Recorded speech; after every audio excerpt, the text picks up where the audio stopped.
श्री राम। गुरुर्ब्रह्मा गुरुर्विष्णु गुरुर्देव महेश्वरा, गुरु साक्षात् परब्रह्म तस्मै श्री गुरुवे नमः। तस्मै श्री गुरुवे नमः। श्री राम। पूज्य गुरुदेव ने हम सभी साधक भाई बहनों को श्री गीता के दूसरे अध्याय में स्थित प्रज्ञस्य लक्षणम और 12वें अध्याय का भक्तस्य लक्षणम तथा 14वें अध्याय के गुणातीतस्य लक्षणम के पाठ करने का आदेश दिया है कि हम सबको नित्य ये पाठ करना चाहिए। तो हम सभी लोग अध्याय 2 के स्थित प्रज्ञस्य लक्षणम से हम श्लोकों को आरंभ करते हैं और उन्हें समझने का प्रयत्न करते हैं। श्लोक 54 है दूसरे अध्याय का। स्थित प्रज्ञस्य का भासा समाधिस्थस्य केशव, स्थित धी किं प्रभासेत किमासीत व्रजेत किम। इस श्लोक में अर्जुन भगवान से पूछते हैं, हे केशव, समाधि में स्थिर हुई बुद्धि वाले की क्या परिभाषा है? स्थिर हुई बुद्धि वाला कैसे बातचीत करता है? उसका बैठना और चलना फिरना कैसे होते हैं? यहाँ पर अर्जुन ने भगवान से 4 प्रश्न पूछे। स्थिर बुद्धि वाले साधक के लक्षण, उनका बोलना किस प्रकार से होता है, उनका बैठना कैसा होता है और चलना फिरना कैसे होता है। अब यहाँ पर प्रश्न होता है कि अर्जुन के मन में इन प्रश्नों की जिज्ञासा क्यों हुई? क्यों अर्जुन ने भगवान से ये 4 प्रश्न पूछे? तो हम इसके पहले का श्लोक लेते हैं। 53 में भगवान ने अर्जुन से कहा कि हे अर्जुन, श्रुति से भ्रमित हुई तुम्हारी बुद्धि जब निश्चल होकर समाधि में अचल हुई टिक जाएगी, तब तुम योग को प्राप्त करोगे।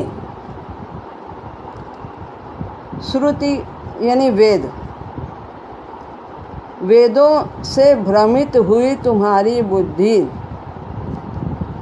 जब मोह रूपी दलदल से निकल जाएगी,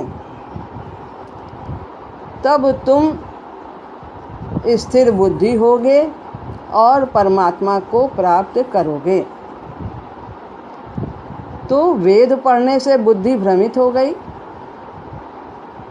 क्यों ऐसा है? वेद में त्रैगुण विषया वेदों में तीनों गुणों के कार्यों का ही वर्णन है। प्रकृति के जो ये 3 गुण हैं, सत रज और तम, इन्हीं से प्रभावित होकर के सभी कर्म कांडों की, उपासना विधि, ज्ञान कांड, इन सब की चर्चा है, सकाम कर्मों की। और सकामता में निश्चयात्मक बुद्धि हो ही नहीं सकती, असंभव है। स्थिर बुद्धि हो ही नहीं सकती। जब तक हमारे अंदर कामना है तब तक विषमता है और हम अशांत रहेंगे। और जब भगवान का अवतार हुआ था उस समय वेदों का ही बोलबाला था। और वेद क्यों लिखे गए? क्योंकि जब तक मनुष्य में कामना है वो अशांत रहेगा और उसका मन भगवान में लगेगा नहीं। तो इसलिए सांसारिक कामनाओं की पूर्ति करके मन को शांत करके फिर आगे वो उपनिषद की बातों को सुनेगा और समझेगा। इसलिए वेदों में सकाम कर्मों का वर्णन है कि तुम भिन्न भिन्न चीज़ों को प्राप्त करने के लिए भिन्न भिन्न भागों में भिन्न भिन्न देवताओं की उपासना करो और उनसे सांसारिक उपलब्धियों को प्राप्त करो। और वेदवाद में रत जो वेदवादी थे वो बस ऐसी ही बातों को कहते थे कि तरह तरह की क्रिया विशेष बहुलाम, स्वर्ग परा, स्वर्ग ही सबसे ऊंचा है, इससे आगे कुछ नहीं है। भोग ऐश्वर्य प्रसक्ता नाम, भोग ही ऐश्वर्य, ये सब वहाँ तुम्हें स्वर्ग में मिलेंगे। कुछ जो छोटी चीज़ें हैं उनको प्राप्त करने के लिए संसार में जो है सुख, वैभव, धन, संपत्ति तो यहाँ प्राप्त करो। और अगर तुम्हें और बहुत ज़्यादा सुख चाहिए, भोग ऐश्वर्य, तो बड़े बड़े यज्ञों का अनुष्ठान कर लो, स्वाहा स्वाहा हवन कर लो और उनसे तुम वहाँ चले जाओ स्वर्ग में और कुछ दिन वहाँ रह करके फिर यहाँ पर आ जाओ। क्योंकि जब हमारे जो कर्म है स्वर्ग के जो हमने पुण्य किया हुआ है वहाँ जाने के लिए वो जब समाप्त हो जाएंगे, भोग लेंगे, तो हमें फिर यहाँ पर आना होगा।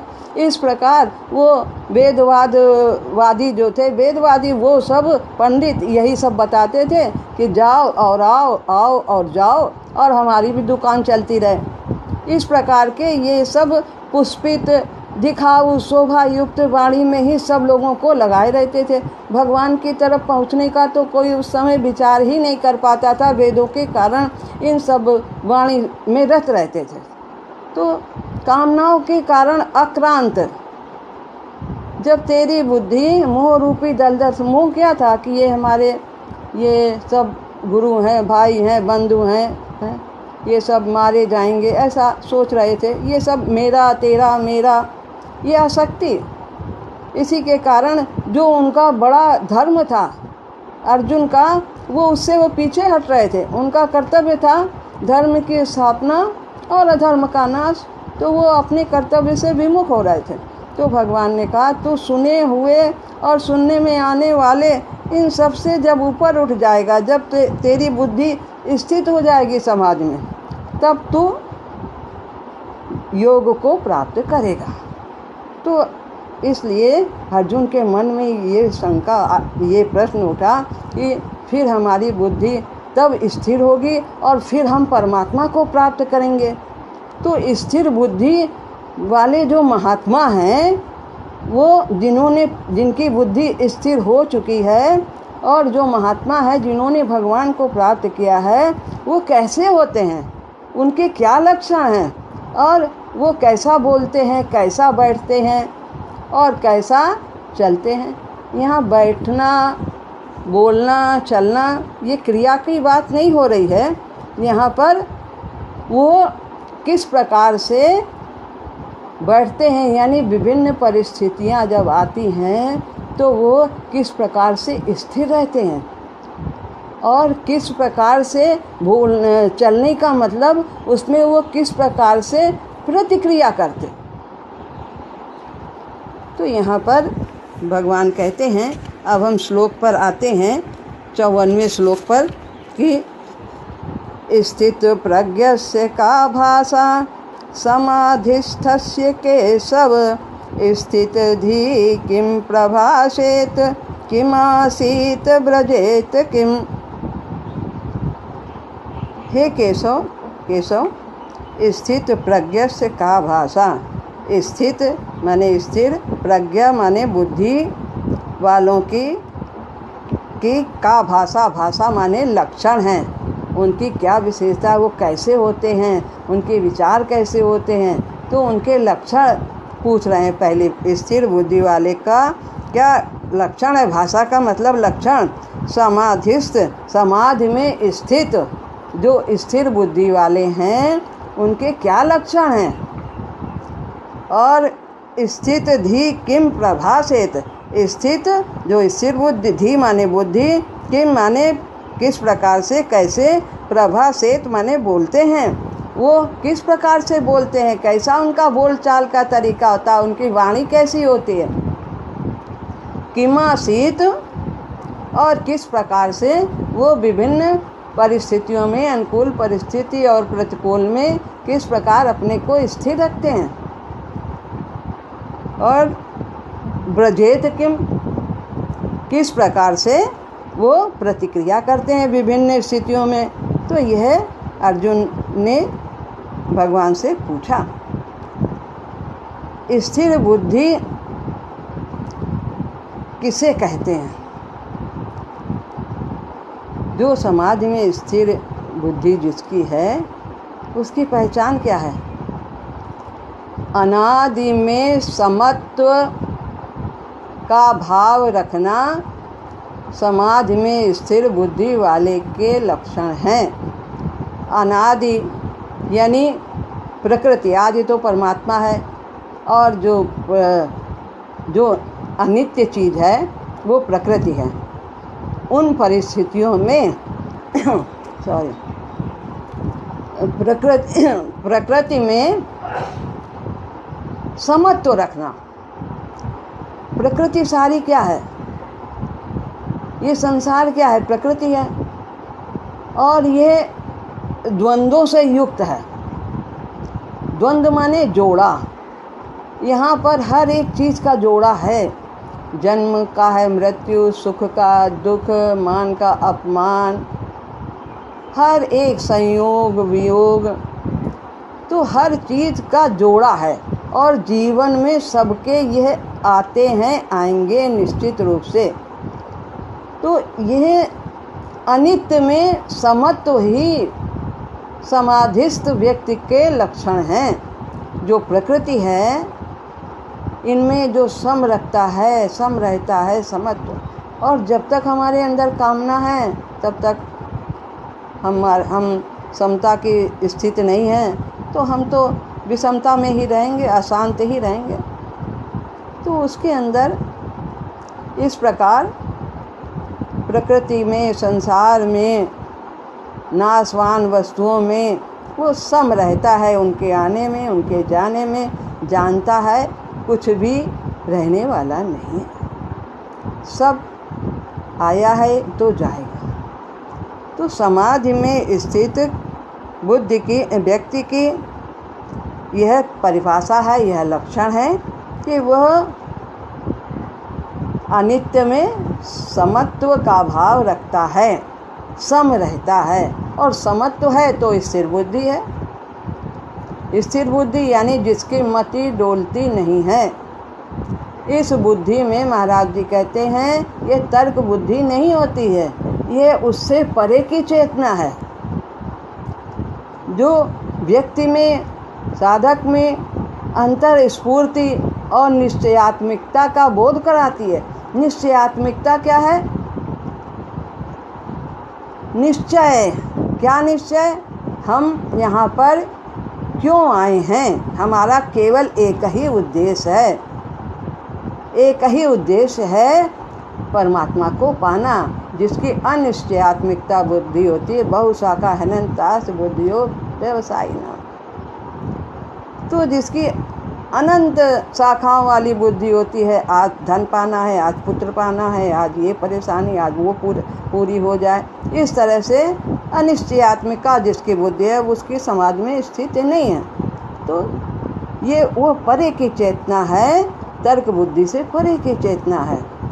जो कैसे मिलती है?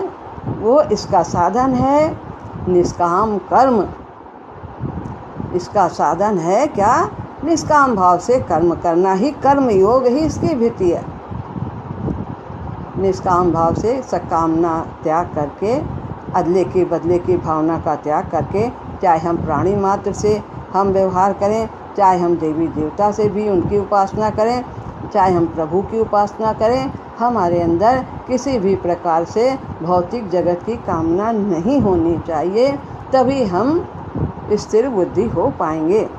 तो यह है, जब हमें ऐसी बुद्धि प्राप्त हो जाती है तो हमारे मन प्राण इंद्रियां सब शोधित हो जाती हैं और फिर बुद्धि भी इनसे प्रभावित नहीं होती है सांसारिक प्रलोभनों से। तो इस तरह ऐसे हमें निष्काम भाव से कर्म करने से हमारी बुद्धि स्थिर होती चली जाती है। यह स्थित धी किम प्रभासेत। अब वो कैसे बोलता है, उसकी बातचीत कैसी होती है। ऐसी वाणी बोलिए मन का आपा कोई, औरन को शीतल करे आपो शीतल हो। और विभिन्न परिस्थितियों के आने में उसके अंदर हलचल नहीं होती है, वो स्थिर रहता है। चाहे अनुकूलता आए चाहे प्रतिकूलता आए, ना उसके शारीरिक क्रिया में कोई अंतर आता है, ना अंदर कोई अंतर आता है, वो स्थिर रहता है। परिस्थितियों को पहचानते हुए भी और उनसे होने वाली हानि लाभ को समझते हुए भी वो स्थिर रहता है। और ब्रजेत किम, और उसी प्रकार से परिस्थिति को स्वीकृत होती है और क्रिया प्रतिक्रिया भी उसकी प्रभु की ओर ले जाने वाली ही होती है। इस प्रकार वह स्थिर बुद्धि वाले का यह लक्षण है। इसमें पूछा है उन्होंने। अब आगे भगवान दूसरा श्लोक जो 55 है उसमें स्थिर बुद्धि वाले के लक्षण बताएंगे।